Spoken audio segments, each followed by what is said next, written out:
welcome to Washington. I'm Brett Baer in for Bill O'Reilly. Thanks for watching us tonight. Let's get right to our top story. Donald Trump's make-or-break immigration speech in Arizona tomorrow night, and the state of the presidential race right now. Speculation is rampant over whether Trump will announce a major policy shift on how to deal with illegal immigration following more than a week of hints that his stance or his tone is shifting.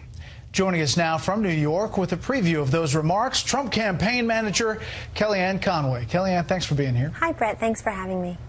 Now, I want to start with where this race is right now. Where do you see it? I hear from a lot of Trump supporters who don't buy the polls. They don't think that he's trailing, even though it has gotten tighter nationally. Where do you see the race now in those important battleground states? Sure. So, Brett, like 3 weeks ago, all the pundits and reporters were saying, look at the polls, race over, he can't recover. And now that the polls are tightening, particularly in states like North Carolina, Pennsylvania, Ohio, Michigan, we see these tightening of these races in these swing states that they don't want to talk about the polls. They sort of want to talk about the weather and the back-to-school sales. And I think that tells you something. What we see in the polls, Emerson College released several battleground polls over the last day or so. And we see us within the margin of error in each of those states, Michigan, Ohio, Pennsylvania. And in those states, which I think is incredibly important, is that we are leading Hillary Clinton among independents in each of those 3 states. And according to the Emerson College poll in Ohio, we are leading Hillary Clinton by 17 points among independents in the make-or-break state of Ohio. So we're really thrilled with our message. Mr. Trump is still seen as the outsider, the disruptor. He's going to shake up Washington. And we like our strategy, which is to take the case directly to the people. People can actually listen to his policy proposals now. They don't need to wait for these 90-minute or 2-hour presidential debates to know what he would do as president. He's given major speeches just in the last 2 weeks on law enforcement, on defeating radical Islamic terrorism, on the how to help the communities of color. He's given a speech tomorrow on immigration. So people can at least examine. I mean, too often politicians do the sound bites now, specifics to be named at a date in the future. And Brett, we really like our strategy compared to Hillary Clinton's strategy, which is she gave one speech last week, and it was about Donald Trump. He gives speeches about the issues. So when you look at these polls, the number that I think we should all watch is Hillary Clinton's number sort of flatlines. She's at 43, 45, 48, 46. She's really at 50% in none of these new swing state polls. And in the morning consult poll that was released on Sunday, Brett, it showed her lead nationally cut from 6 points to 3 points. And most startlingly, in the morning consult poll released Sunday, she had 44% of the female vote, 44% of American women saying they're going to vote for the first female president. I think Hillary has a Hillary problem. Right. So you're a pollster. Do you buy this hidden Trump voter that is not being picked up by the polls? You pointed to battleground states that are within the margin of error, but is there a battleground state where Donald Trump is leading currently? So he is such an unconventional candidate that I think conventional polling may not capture the depth and the breadth of the enthusiasm for his support. So there has been data revealed, there have been projects done, undercover Trump voters, and even those who begrudgingly admit that there may be a hidden Trump voter, that people just aren't admitting they're voting for him, or folks that usually vote Democratic, or frankly, Brett, don't vote at all, or have been lapsed voters and have missed quite a few cycles but feel inspired about his outsider candidacy and his message, they would not be on a normal list of voters. And if you're only using a list of actual voters from past elections, you're missing a swath of the electorate, particularly in some of these swing states, who may be either first-time voters or have been long-time non-voters who want to come back into the fold. And let's be frank, I don't think you're going to find a single hidden Hillary Clinton voter in this entire country. If anything, Bill Clinton's wife, Barack Obama's successor, first woman, she seems to get quite a lift in the polls from those unique characteristics, and yet she just can't put him away. I think that the scarcity that is their strategy is a mistake. She should be out there campaigning and giving policy speeches, because what do voters tell the Fox News pollsters and all pollsters? I want to hear about jobs and the economy. I want to hear about terrorism and healthcare and energy and infrastructure and immigration. We're the ones taking the case right to the voters. And I want to talk about that immigration speech coming up tomorrow, but in a sentence, would you say he is trailing, closing the gap, on the move, in a sentence of where you put this race right now? Closing the gap and on the move, and recognizing that some of Hillary Clinton's fundamental character flaws, as reflected in the polls, are not changing at all. You have the same numbers, in some polls worse, than even 2 months ago in terms of her likability and her trustworthiness. And Brett, it's been so long that 66% or so of Americans have said they don't trust her, 50-some% they don't much like her, that I think we've all become inured to that. Oh, sure, people don't trust her, don't like her, but who's to say that voters are saying but after they say, I don't like you and I don't trust you? They may be saying, and I can't see myself voting for you, and I just can't bring myself to go for another typical politician and insider. So one thing I feel really good about are those fundamental character numbers for Hillary Clinton that aren't budging. Will there be a shift, Kellyanne, in immigration policy from Donald Trump? We've heard him talk about it different ways, and you have to concede that. Will there be a shift tomorrow in actual policy in what he's talked about? You'll hear a consistent Donald Trump in this way. No amnesty, no legalization, no sanctuary cities. So these parents, these angel moms and dad that we have seen up on the stage with him, and let me give you some names, Laura and Michelle and Jamil and Agnes and Julie. These are real people whose children were killed by illegal immigrants who should not have been here. Kate Steinle, no more sanctuary cities. Also, we want to be fair to the American worker. There are lots of folks feeling that they're competing directly with illegal immigrants as well as people abroad for these jobs now. And we also want to be, as he has said, when dealing with the 11 million or so, he wants to abide the law, enforce the law, which is a novel concept in Washington. Usually we layer laws on top of each other rather than enforcing the ones that we have. People who have committed a crime are gone. And then he wants to see what we're left with. Is it 5 million? Is it 11 million? Is it 30 million? And he would like to, he will address that tomorrow, and I think you will see one of the toughest speeches on illegal immigration in modern political history, and give him credit where it's due, please, Brett, and your viewers, which is he is actually putting these policies out now long before Election Day so that people can at least examine them and see how they match up with their own concerns. And I've heard you say, listen to the speech. You're not going to go into whether the 11 million and how it's going to happen. And I've also heard you say that he didn't talk about a deportation force on the RNC speech. I want to ask you quickly about debate prep.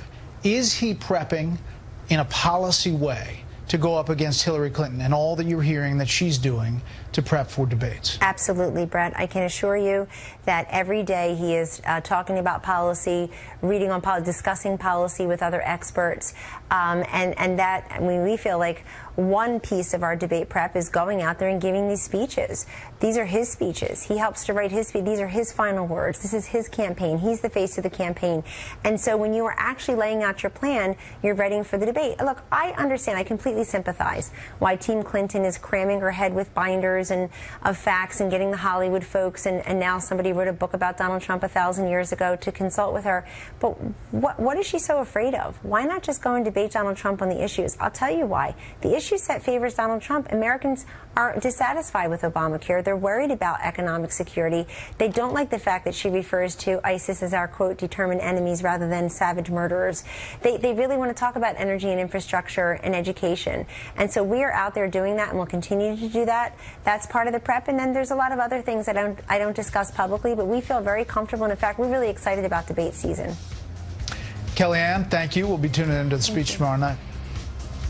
Up next, reaction to our interview with Kellyanne Conway from the other side of the political fence. And later, did Secretary of State John Kerry really say that the media should stop covering terrorist attacks?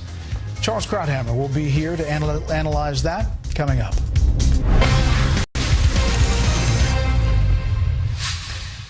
In the Impact segment tonight, reaction to our interview with Trump campaign manager Kellyanne Conway. Joining us now, Democratic strategist Richard Goodstein. Richard, thanks for being here. First, on the issue of immigration and this speech tomorrow, do you sense that there is a change of Donald Trump, a different pitch that is trying to go after moderate and independent voters? Well, how could you not, on one hand, think that they're still not sure where they are, considering literally within the past week we've heard terms like softening and hardening and humane and baby steps, and look, this was his signature issue.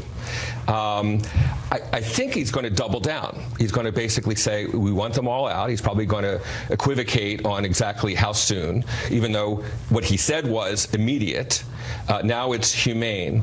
I think this plays directly into Hillary Clinton's fundamental message, which is that Donald Trump is not equipped to be commander-in-chief. If Donald Jr. today said, well, look, he's reaching out to people to have a conversation, is that how he's going to make decisions? Have Sean Hannity convene a town hall and ask people and say, well, I guess we're going to bomb North Korea?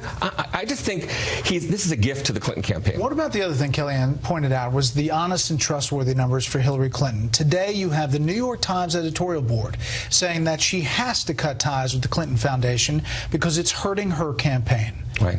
Your thoughts? Well, first of all, I think it's easier said than done. I hope this, in some respects, this campaign uses the two foundations, the Trump Foundation and the Clinton Foundation, as a litmus test.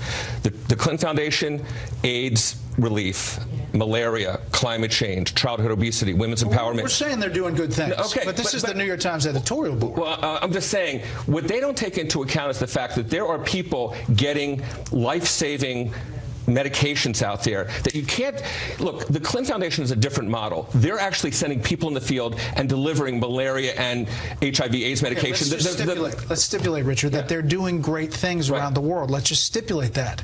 But the actual drip of the emails and the interaction of her work at State and the Clinton Foundation, that is hurting, not from Fox News, from the New York Times editorial board. Right. And I think the New York Times editorial board misapprehends. They're smart people, but I don't think they quite understand. First of all, I think they're jumping to conclusions about, Doug Band was wearing a lot of different hats. So to say that every single email from him to the State Department was the Clinton Foundation speaking, to say get the head of the Rockefeller Foundation, as if somehow or other this person was otherwise not worthy to be seated at a table with somebody important. I just think that they're kind of missing the boat. All right. The other element of this, though, is that we've heard from Hillary Clinton numerous times that she turned everything over. Now we hear every day that there's another batch of Clinton Foundation emails. Today there was, the State Department confirmed, Benghazi emails in the deleted emails. Here's Hillary Clinton over the months saying what she turned over. We turned over everything that was work-related, every single thing. Personal stuff, we did not. And all I can tell you is that I turned over every work-related email in my possession. What we turned over were more than 30,000 emails that I assumed were already in the government system, Brett, because they were sent to state.gov addresses. Sure, but there were some that were just recently discovered and turned over. No, that was in the State Department, not in me. Okay. I've turned over everything. My emails are so boring. I mean, I'm embarrassed about that. They're so boring. And so we've already released, I don't know, 30,000 plus. So what's a few more? Oh, there are thousands more, and clearly, Richard, they're not personal. So that was not true. Well, the fact of the matter is the Justice Department, the FBI, looked at this, right? We don't think that they had access to everything, and if they saw something that was troublesome, they would.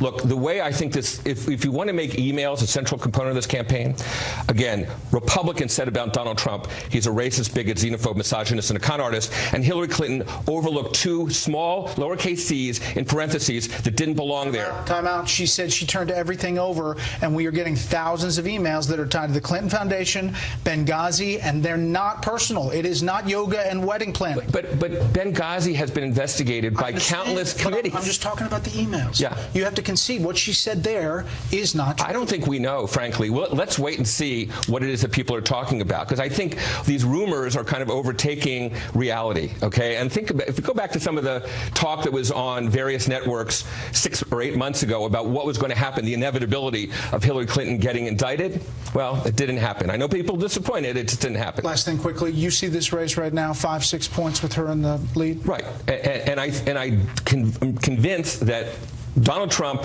listens to Kellyanne Conway and says how it's closing and tight and everything, and all the other surrogates as well. And that's one of the single best assets that Hillary Clinton has going for it, because I think that's kind of unconnected to reality.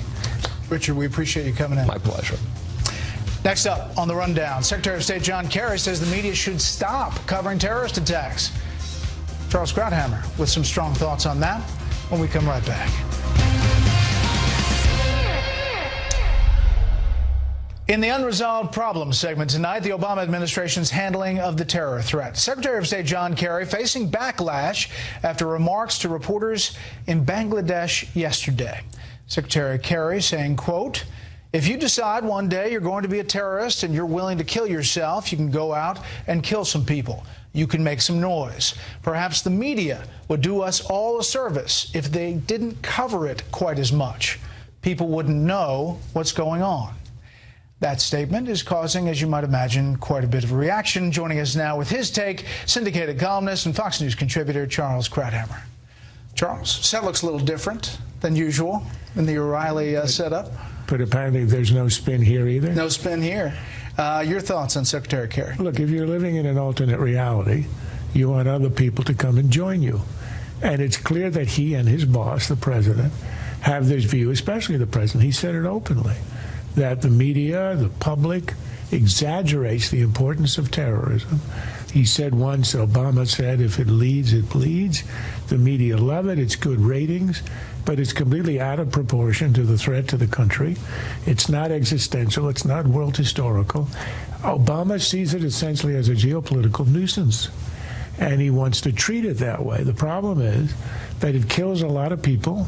Obama says more people die in accidents in bathtubs.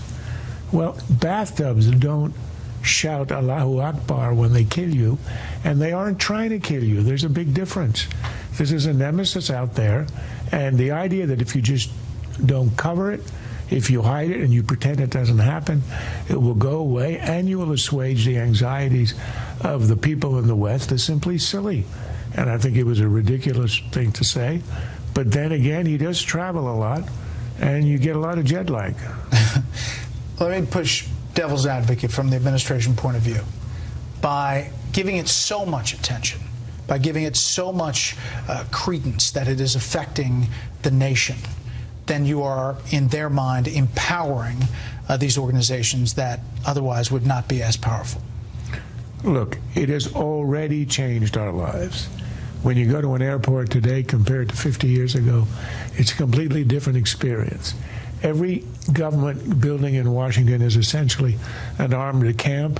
There are people everywhere. We didn't have that even 30 years ago. Of course, it's changed our lives. We've had to adapt to it. And part of it is being willing to see the reality. It is true that it is not at the level of, Pearl Harbor, but that's not what we're comparing it to. We haven't had a hot war of that kind, great power against other great power, in 70 years. With nuclear weapons, we probably never will. This is the kind of warfare that we are engaged in, and it simply destroys the confidence of the people in the leadership if you try to pretend it's not as real and deadly as it is. Let's turn to the presidential election. The New York Times editorial board comes out with this editorial about the Clinton Foundation and Secretary Clinton's ties to it, saying they have to be separated in order for her to succeed because it's getting bad, essentially. It doesn't look good, and it's not good, in their words. Look, the main defense of the Clintons from the beginning of this email scandal, more than a year ago, has always been there's no there there. There's nothing here. Just walk on by. There were no classified information. There was nothing illegal, nothing irregular, etc. When you get the New York Times editorial page, which is essentially your last line of defense, saying you can't use that anymore. There are other defenses you can say. Perhaps we were careless. Perhaps we didn't give enough attention. Perhaps we should be looking at perception as well as reality. There are other lines of defenses. I think they're unconvincing. But you can't keep saying there's nothing here. And that's what this has done. When the Times says your biggest supporter, in the end they're going to be with you, they say that you have to admit there is something not quite right about the relationship. As they put it, where does the Clinton Foundation and State Department begin? When that's a question raised by the Times, then there's a problem. They cannot walk away from this. And not only will this haunt them until November, this is going to haunt them into, if Hillary wins, Clinton administration. This is not going to be like Whitewater. It's going to. It may not end the way Watergate did, But this is not going to stop, and it can escalate into her presidency, and it could be a cancer on her presidency. If she wins, you hear the surrogates say, listen, the Clinton Foundation does great things around the world. It shouldn't be stopped from doing those great things. That is the retort. You just heard it a few moments ago. But what's left out of those responses is the tie to the President Clinton's speeches and to the interaction between her time at State and the foundation itself. However good the good that was done, and on the scale of how much money went into it, I'm not sure it compares with any of the great charities like the Gates Foundation, Rockefeller, and the ones that have preceded it. However much good it did, it was a corrupt operation. It was a holding operation for Clinton loyalists, and it was a way for people to buy access. Yes, it has not yet been shown, perhaps it won't be, that there was an actual quid pro quo, which is essentially bribery. But nonetheless, the selling of access is obvious and known. What scale it was, we don't know. But the reason that Democrats are so scared about this is because there's stuff out there, thousands of emails, and they don't know what's in it. Perhaps Hillary does, and she has a poker face and pretends there's nothing there. I give her credit for that kind of steely nerviness. But nonetheless, no one knows what's in there. And all you need are one or two gifts given in return, and it could be a calamity for them. Charles, as always, thank you. My pleasure. Coming up, Donald Trump wasting no time to make the new Anthony Weiner sexting scandal a campaign issue. So is that fair play? That debate in a moment. In the personal story segment tonight, is the new Anthony Weiner sexting scandal fair game in the presidential campaign? Weiner, of course, is currently the husband of top Hillary Clinton aide Huma Abedin. Abedin announced yesterday that she is separating from Weiner following news of his latest scandal. And Donald Trump wasted little time jumping on this story. But in the case of Anthony Weiner, she's married to a guy that is uncontrolled and uncontrollable. He's a sick person, and, you know, she has access to classified information. Huma Abedin has access to classified information. How Hillary got away with that one, nobody will ever know. But to think that it's very likely that much of this information Anthony Weiner would know about. The Clinton campaign responding to the charge this way. To the substance of what Donald Trump said, it's another one of the outlandish things this man tosses about. And he repeated it. It's the kind of thing he did this weekend when he tweeted an incredibly insensitive tweet after a woman was shot on the streets of Chicago. Dwayne Wade's cousin. Dwayne Wade's cousin. And he tries to take credit for these things. He did it after Orlando. He did it after this tragedy in Chicago last week. This is what he does. He thinks everything is about him, his political opportunism. It shows why the man is temperamentally unfit to be president of the United States. Joining us now with reaction from New York, Juan Williams, Fox News political analyst and co-host of The Five. And here in Washington, Lisa Boothe, contributor for the Washington Examiner. All right, Juan, let's start with you. Your thoughts on the Anthony Weiner remarks by Donald Trump and whether that's fair game. I don't think it's fair game. This has really everything to do with the power of damage to a family, a child involved in one of the pictures that Weiner was texting. It's pretty disparaging to him, and it's damaging to his family. It's a family falling apart, Brett. I think it also has to do with the power of sort of texting and sending nude pictures of yourself and all that. Just tawdry stuff. And for a man who's been through 2 divorces, Donald Trump, you would think that he would appreciate the turbulence that family is undergoing.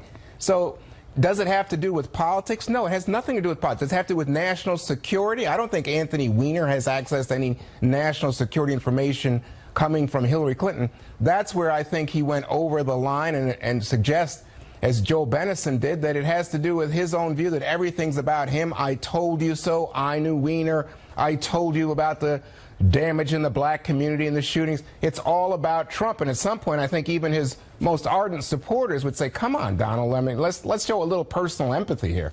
All right, Lisa.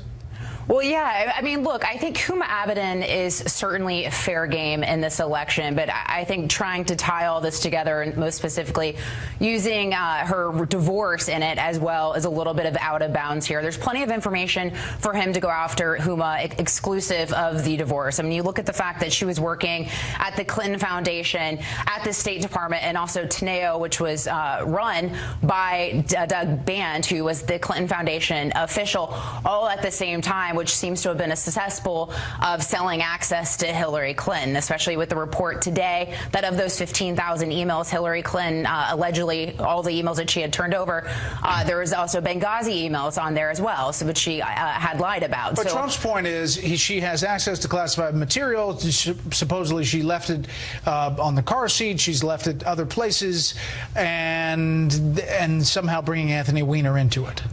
Well, I mean, yeah, potentially in the sense that Huma did say that she had left classified information in the front seat of a travel car, I believe. So, yes, I believe in that sense that potentially there's a tie there. But I also think that if we're having to do all this explaining, then it's probably not a clean political hit. And if you look at the best political hits, there's something where you don't have to do this tying of the dots that we just did. I mean, the best political hits would be going after Huma based on the information that we already have. But the fact that information about her emails were subpoenaed by the FBI, that she was under investigation by the FBI, that she had a hand working at the State Department, the Clinton Foundation, and Teneo. So yes, let's explore her role in this, but I think let's leave the divorce out of it. Juan, last word. Well, again, I think if your target here is outreach, trying to expand Donald Trump's base so that he can win this election, you're looking at a lot of people who are, first of all, consolidating Republican votes, but largely white Republican women who are on the fence about Trump and a lot of his language, and specifically about women. So for him to go after a woman at the moment of personal trouble, I don't think it's helping. Lisa, Juan, thank you. Directly ahead, what does Donald Trump need to say in his big speech tomorrow night to gain more support from skeptical people on his promises on immigration? Stay tuned. The O'Reilly Factor, the #1 cable news show for 15 years and counting. Thanks for staying with us. I'm Brett Baer in Washington, in for Bill O'Reilly tonight. And in the Factor follow-up segment, Donald Trump's critical immigration speech tomorrow evening. What can he say to appeal to Hispanics and voters at large? Joining us now on this issue to analyze from Los Angeles, Juan Hernandez, an advisor to the Gary Johnson presidential campaign, and here in Washington, Alfonso Aguilar, executive director of the Latino Partnership for Conservative Principles. Gentlemen, thanks for being here. First to you, Juan. What about this speech? Do you expect a shift? We have seen this shift in tone. Do you expect a shift in policy from the GOP nominee? Well, Trump is going to say that he is presenting a more humane and just immigration plan for the United States, but he always slips back into a hateful, discriminatory rhetoric. He has insulted me. He has insulted my friends. He has insulted my family members. And I won't even get into the insults for the handicap and for women, etc. There's no way that he can win over Hispanics to him. But, you know, as Latinos today, it's so terrible because on the one hand we have the insults of a Trump, but on the other side we have the unkept promises of the Democrats. We thought that, and I worked against Obama, I worked for McCain on his campaign, but we thought that Obama really was going to push immigration reform, and he did not. Now at the end of this meeting I'm going to talk to Alfonso and tell him a little bit about Gary Johnson, try to bring him over to my side. All right, Alfonso, let's hear your response. Look, I appreciate Juan's perspective. I was offended by some of the comments that Mr. Trump made during the primary. But as distasteful as I may find some of his comments, I'm much more concerned with the policies of Hillary Clinton in terms of the economy, Supreme Court nominations, and that's why I'm supporting Trump. Now, on immigration, yes, he said some offensive things, but I think that we have to look at beyond some of the words and rhetoric he's used. I think from the very beginning he said that he was open to, you know, once the people leave the country, to have those who are good people, who have no criminal record, come back. Juan, wait, let me finish. Let those people come back in the country. I think what we may see tomorrow is Trump opening to allowing those people to regularize within the country. Juan, some people call that touchback amnesty. And, by the way, we're not going to let any Muslims into the country. And, by the way, we're going to kick out 11 million people and have them trickle back in somehow. And we're going to get back all of those jobs that the undocumented have taken away from us. Alfonso, he's talking about our family members. I'm sorry, brother. I've supported you so much. Juan, How can you support this man? Because you're generalizing, and you don't speak for the entire Latino community, just like I don't speak for the entire Latino community. For the immense majority. Trump has like 0.05%. Well, that's according to your poll. Let me ask you that question. Do you think that the Hispanic, the Latino community is monolithic in the way it looks at the immigration issue? No, of course not. If you ask us what is the most important issue, we'll probably say jobs, we'll say security, we'll say education. But, my friend, the filter is going to be immigration reform. Why? Because you're talking about familia. You're talking about people who have a culture in which the family is so important. And by the way, I thought that was important to this nation that I would give my life for. There is Alfonso, no way that as a Republican, I'm a you... Republican, but that I can support this man.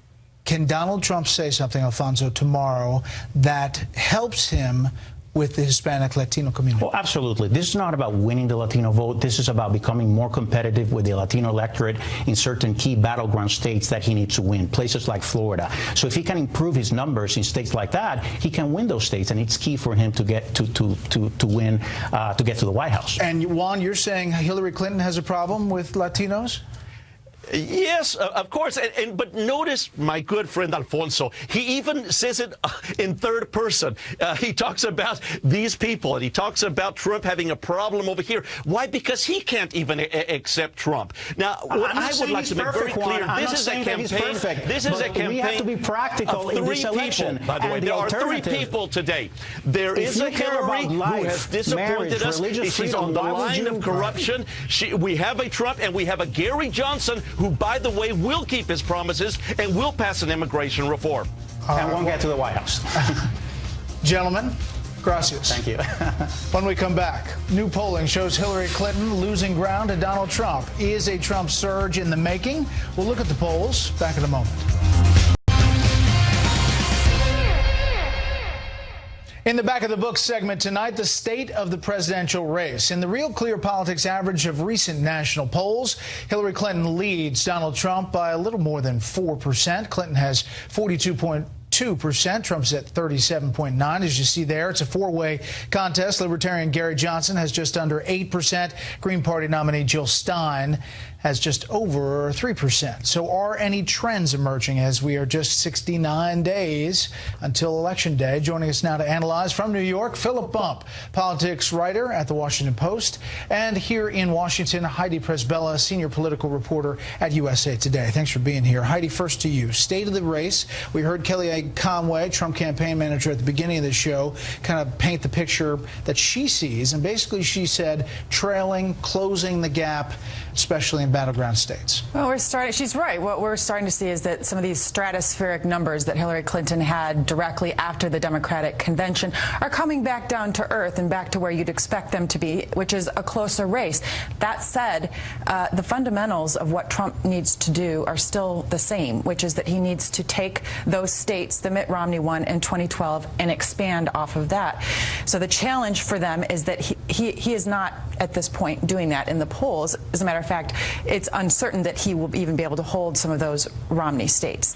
So, Philip, the question is it more important for Donald Trump to consolidate Republicans or to reach out to another, more independents or more moderate Democrats who are disaffected by their choice in Hillary Clinton? At this point, it's much more important that he consolidate the Republican base. One of the reasons that we've seen him trailing in polls nationally and in various states is that more Democrats support Hillary Clinton than Republicans support Donald Trump. And there are a lot of reasons for that. And I think that at some point the question is, can he actually consolidate them? I think that he probably still has that door open. Republican voters are more regular voters than Democratic voters, and so it seems likely he may be able to pull some of them back in. But it's a question mark. He's shown that he has this core base of support. The real question over the course of the general election has been, can he expand that outward? And so far he hasn't been able to, even within his own party. Heidi, it really comes down to battleground states, roughly 10 states.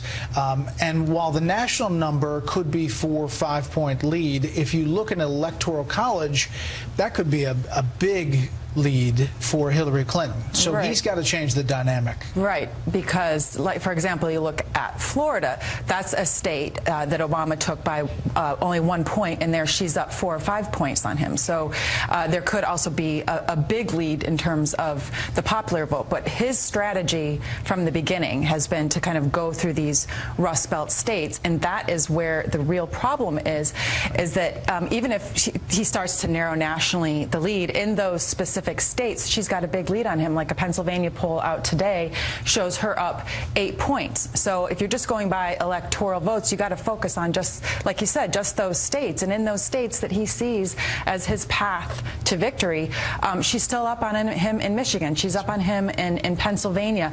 And under that scenario, even if let's say he took Ohio and Florida, where, by the way, she's also up on him, like I said, in Florida, he still doesn't get to 270. Yeah, I mean, we should point out, Philip, that Trump supporters are adamant. They say that there are other people that are not factored into these polls. They think that the polls are off. Let's just say they're off 3 or 4 points. You're still looking at a scenario where she's leading slightly. He has to change the dynamic. Is the debate, the first debate, the way he does that?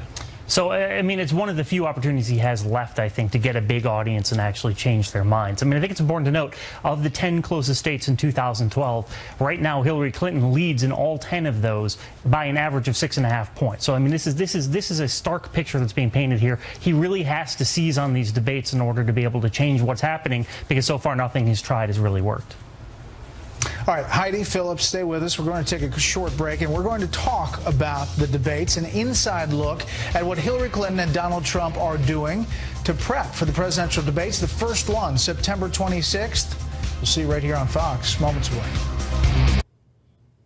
Welcome back. We continue our discussion now with USA Today's Heidi Presbella and Washington Post Philip Bump. Let's turn now to how Hillary Clinton and Donald Trump are gearing up for the presidential debates. This is a piece in Vanity Fair just out. Trump campaign staffers have put together briefing books, the Washington Post reports, but the candidate has hardly looked at them. Quote, "I believe you can prep too much for those things," Trump recently told the New York Times, suggesting that reviewing policy or conducting mock debates might jeopardize his blustery authenticity. It can be dangerous. You can sound scripted or phony, like you're trying to be someone you're not. Whether the billionaire is being strategic or merely lazy, Trump has rejected nearly all pretense of conventional debate prep. This, Trump's newly appointed campaign manager, Kellyanne Conway, insists is a deliberate strategy and one the Trump campaign is proud to support. What about this, Heidi? Certain amount of truth to that, having looked at how he performed in the primary debates, right? He's an agile performer. He's spontaneous. He wants her to come off as looking rehearsed and him to come off looking like he's the authentic person. But this is going to be a very different setup, Brett. As you know, he was on a very crowded stage with a bunch of mostly other alpha males. In this case, there's a very different dynamic. He's on stage with one person who is preparing overtime to hammer him on substance. And that is Hillary Clinton's goal going into this. She's going to try to bait him. She's going to try to bait him on temperament. She's going to try to bait him on substance. Remember the nuclear triad? I guarantee you she's going to try to come up with something similar to that on substance to say, aha, there you go, Donald Trump, he's not knowledgeable about these things. He's not knowledgeable about policy. So there is also a certain risk that he's taking in not hitting those books. Yeah, you know, Kellyanne Conway, Philip says he is hitting the books, and he's going to be in coming days ahead of the first debate. But to Heidi's point, Fox is also confirming that the Hillary Clinton campaign is pulling out all kinds of stops to try to needle him on a number of fronts, even having psychiatrists look at what he reacts to. Right. Yeah. I mean, I think that we've seen Hillary Clinton before. I mean, even during her convention speech, she made a comment about how he couldn't be fairly easy to goad into things, and I think that's exactly what they're thinking about. I think it's important to notice how closely this echoes his campaigning, though. He won the primary by being himself, by getting this core base of support and not changing what he was doing, and that's sort of the attitude he seems to be taking to the debate. I know what I'm doing. I've been in there and I've done this before, without recognizing once again that the audience has changed. That's why he's not doing as well well in general election polling because he hasn't changed to adapt to a new electorate. And I think that one of the risks they may run is him not changing his debate style to this new type of debate, which has a very, very different audience. But as we've seen in debates in the past, little events can change the whole trajectory of the thing. If you look back to Ronald Reagan, there you go again. You look back to the moment when H.W. Bush looked at his watch. Little moments can change the whole thing. And that's where there's also a risk in this for Hillary Clinton, too, is because she does come off as so overly scripted that if he gets her in a moment, or if she goes a little bit overboard and looks smug, remember the Al Gore eye roll? Something like that can be very damaging. So we can't predict what that moment may be, but there's risks to both of the strategies. But in Hillary Clinton's case, I think she's betting that he's going to be more apt to do something that hurts himself rather than helps. Quick final word, Philip. Yeah, no, I think that's exactly right. And I think it's important to remember that the most effective attack during the Republican debates was when Chris Christie went after Marco Rubio. Donald Trump did not really do that great, and the polls didn't really reinforce that he did that well in debates either. So we'll have to see how he does this time. Philip, Heidi, thank you very much. It's interesting. Again, the first one, September 26th at Hofstra in New York.